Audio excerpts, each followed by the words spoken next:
Praise the lord అండి. దేవుని దయ వల్ల మీరందరూ క్షేమంగా ఉన్నారని ఆశిస్తున్నాను. ఇప్పటి వరకు మనం మత్తయి సువార్త 27వ అధ్యాయము 1 నుండి 14వ వచనం వరకు చదువుకున్నాం కదండి. ఇవాళ మిగిలిన కొన్ని వచనాలు చదువుకునే ముందు ఒక చిన్న ప్రేయర్ చేసుకుందామండి. మహాపరిశుద్ధుడు అని యేసయ్య నీకు వందనాలు తండ్రి దేవా. నేను ఇంతవరకు మమ్మల్ని సజీవ లెక్కలు పెట్టేసి నేను నీ గురించి మాట్లాడుకునే అవకాశం ఇచ్చినందుకు నీకు వందనాలు యేసయ్య. తండ్రి ఇప్పుడు మీ గురించి మాట్లాడుకోబోతుండగా ఇక్కడ ఏ తప్పు మాట్లాడకుండా యేసు నామములో నా నోటికి మీ అగ్ని కంచె కావాలండును గాక. ఆమేన్. యేసు నామములో మా అందరికీ నీ వాక్యాన్ని అర్థం చేసుకునే కృప కలుగును గాక. ఆమేన్.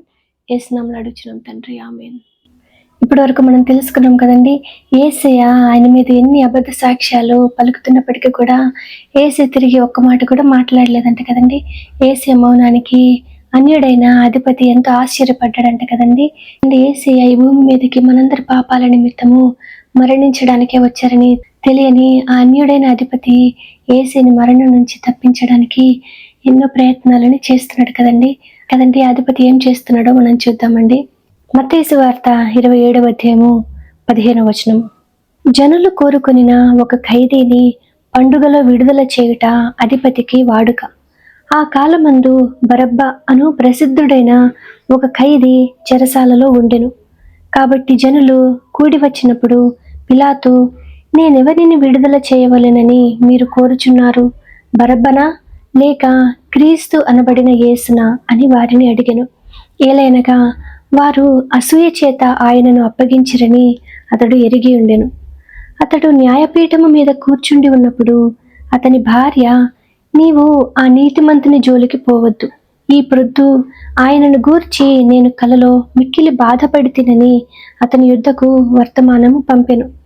ప్రధాన యాజకులను పెద్దలను బరబ్బను విడిపించుమని అడుగుటకును యేసును సంహరించుటకును జనసమూహములను ప్రేరేపించిరి. అధిపతి, ఈ ఇద్దరిలో నేనెవరిని విడుదల చేయవలెనని మీరు కోరుచున్నారని వారిని అడుగగా వారు బరబ్బనే అనిరి కదండి. అన్యులైన అధిపతి ఇంకా ఆయన భార్య యేసయ్యని ఒక నీతిమంతుడని గుర్తించారు కదండి. కానీ యేసయ్య యొక్క సొంత ప్రజలు మాత్రం యేసయ్యని సంహరించడానికే పూనుకున్నారు కదండి. తమందరినీ మరణం నుంచి విడిపించాలని యేసయ్య వస్తే వారు యేసయ్యకి బదులుగా నరహంతకుడైన బరబ్బని కోరుకుంటున్నారు కదండి. ఈ రోజుల్లో మనం కూడా అంతే కదండి. యేసయ్య మనకి నిత్య జీవాన్ని ఇస్తాను, మీకు సమాధానాన్ని ఇస్తానని యేసయ్య ఎంత చెప్తున్నా కూడా మనం యేసయ్య దగ్గరికి వెళ్లకుండా మనము మాటికి పాపానికి ఆకర్షితులం అవుతా ఉంటాం కదండి. పెద్ద పెద్ద తప్పులు చేస్తేనే పాపమని మనం అనుకుంటాం కదండి. కానీ యేసయ్య చెప్పిన పని చేయకపోవడం కూడా పాపమే కదండి.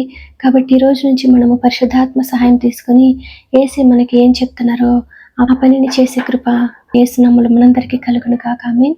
యేసు నామములో మనందరికీ సమాధానం కలుగును గాక. ఆమేన్. ఇప్పటి వరకు మనం చదువుకున్నాము మత్తయి సువార్త 27వ అధ్యాయము 15వ వచనం నుంచి 21వ వచనం వరకు. వాక్యాన్ని అర్థం చేసుకునే కృప యేసు నామములో మనందరికీ కలుగును గాక. ఆమేన్.